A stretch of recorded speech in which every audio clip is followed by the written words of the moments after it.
महाराष्ट्र में विधानसभा चुनाव सिर पर है। महाविकास आघाड़ी और महायुति दोनों गठबंधन धुआंधार प्रचार कर रहे हैं ताकि प्रदेश की जनता को अपने पक्ष में कर सकें। इस बीच महाराष्ट्र की राजनीति के सूरमा माने जाने वाले शरद पवार ने एक ऐसा बयान दिया है जिससे माना जा रहा है कि वह जल्द ही अपने पॉलिटिकल करियर को बाय बाय कर देंगे। दरअसल अपने गढ़ बारामती में शरद पवार ने कहा, मैं ये बताना चाहता हूं कि मैं अब सरकार में नहीं हूं। मेरे राज्यसभा के कार्यकाल का 1.5 साल अभी बाकी है। इसके बाद राज्यसभा में जाना है या नहीं, इस बारे में मुझे विचार करने की जरूरत है। उन्होंने आगे कहा, मैं अब चुनाव नहीं लड़ूंगा। मैंने 14 चुनाव लड़े हैं। मुझे अब विधायक नहीं बनना, सांसद नहीं बनना। मुझे लोगों के सवाल हल करने हैं।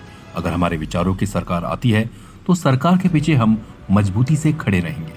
इस मौके पर उन्होंने अपने भतीजे योगेंद्र पवार का भी जिक्र किया और कहा कि अगर योगेंद्र चुनकर आते हैं तो वह निश्चित तौर पर वहां के लोगों की समस्याएं हल करेंगे। योगेंद्र बारामती से शरद पवार की अगुवाई वाली एनसीपी के उम्मीदवार हैं, जहां उनका मुकाबला राज्य के उप मुख्यमंत्री और अपने चाचा अजीत पवार से होगा। योगेंद्र के लिए खुद शरद पवार बारामती से चुनाव प्रचार भी कर रहे हैं। प्रदेश विधानसभा चुनाव के लिए आगामी 20 नवंबर को वोट डाले जाएंगे, बल्कि नतीजे 23 नवंबर को घोषित किए जाएंगे। गौरतलब है कि राष्ट्रवादी कांग्रेस पार्टी का विभाजन पिछले साल जुलाई में हुआ था, जब अजीत पवार और कई विधायक शरद पवार की इच्छा के विरुद्ध एकनाथ शिंदे सरकार में शामिल हो गए थे। बाद में निर्वाचन आयोग ने अजीत पवार गुट को पार्टी का नाम और घड़ी चुनाव चिन्ह दे दिया, जबकि शरद पवार के नेतृत्व वाले गुट का नाम एनसीपी शरद चंद्र पवार रखा गया।